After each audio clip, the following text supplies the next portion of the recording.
Guys, yuk kita telisik kebenaran Pak Anies Baswedan dan isu tentang imigran Yaman.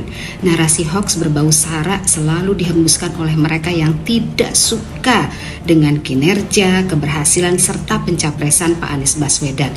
Ngakunya sih toleran, tapi nyatanya selalu membawa isu sara ke permukaan. Dan selalu saja Pak Anies Baswedan dikait-kaitkan dengan isu imigran Yaman. Emang beneran demikian? Yuk kita telisik kebenaran.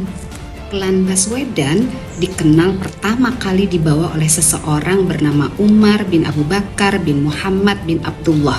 Beliau adalah orang Arab yang datang ke Indonesia sekitar tahun 1860-1880-an. Sedangkan Yaman sebagai sebuah negara baru berdiri tahun 1967. Dari sini aja sudah kelihatan kesalahan narasi dari si penebar hoax. Umar menikah dengan perempuan kelahiran Surabaya bernama Nur binti Salim, yang kemudian lahirlah kakek dari Pak Anies Baswedan bernama Abdurrahman Baswedan. Lalu Abdurrahman Baswedan bersama istrinya yang asli kelahiran Tegal, yaitu Barkah Ganis, turut serta dalam perjuangan mendirikan negara Republik Indonesia, yang pada akhirnya Abdurrahman Baswedan diberi gelar pahlawan nasional. Jadi bagaimana mungkin cucu dari seorang pahlawan nasional, pendiri negara Republik Indonesia ini disebut sebagai imigran Yaman? Dari Abdurrahman Baswedan dan Barkah Ganis lahirlah anaknya yang bernama Rashid Baswedan, yang kemudian sampailah lahir pula anaknya yang bernama Anies Rashid Baswedan. Berdasarkan silsilah ini, memang Pak Anies Baswedan adalah keturunan Arab Jawa. Apakah keturunan Arab Jawa tidak layak jadi presiden? Yuklah kita cek lagi sejarah bangsa. Pertama, pada tahun 1948 Presiden pertama kita Soekarno berpidato di Semarang bahwa kita sudah merdeka. Maka kita wajib mengucap syukur kepada Allah Tuhan Yang Maha Esa dengan karunia-Nya sehingga negara kita merdeka. Kita juga mengucap terima kasih kepada seluruh rakyat Indonesia yang turut berjuang melahirkan kemerdekaan ini.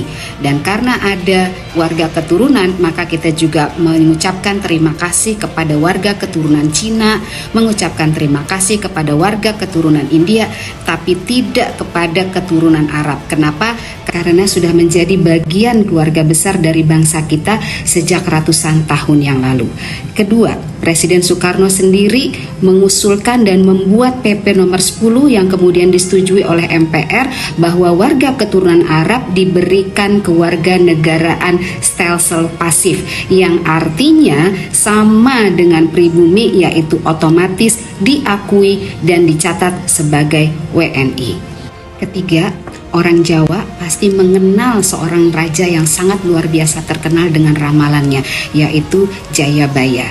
Dalam kitabnya yang berjudul Jongko Joyoboyo pada bahasan Sinop di bait 27-28 menjelaskan ramalan yang menyatakan bahwa kelak akan muncul seorang pemimpin yang baik hati, memiliki dua tanah kelahiran yaitu Arab dan Jawa. Meskipun ini ramalan, namun jika dikriteriakan dengan ramalan Jayabaya ini, maka tokoh Anies Baswedan yang merupakan juga keturunan Arab dan Jawa paling dekat dengan ramalan Jayabaya. Nah, jadi Bapak Ibu, teman-teman sekalian, Bapak Anies Baswedan bukan warga negara atau imigran Yaman. Beliau adalah salah satu putra terbaik bangsa ini yang siap memimpin Indonesia, membawa Indonesia lebih baik di masa depan. Jadi, pilihlah Bapak Anies Baswedan untuk perubahan menuju perbaikan. Salam perubahan.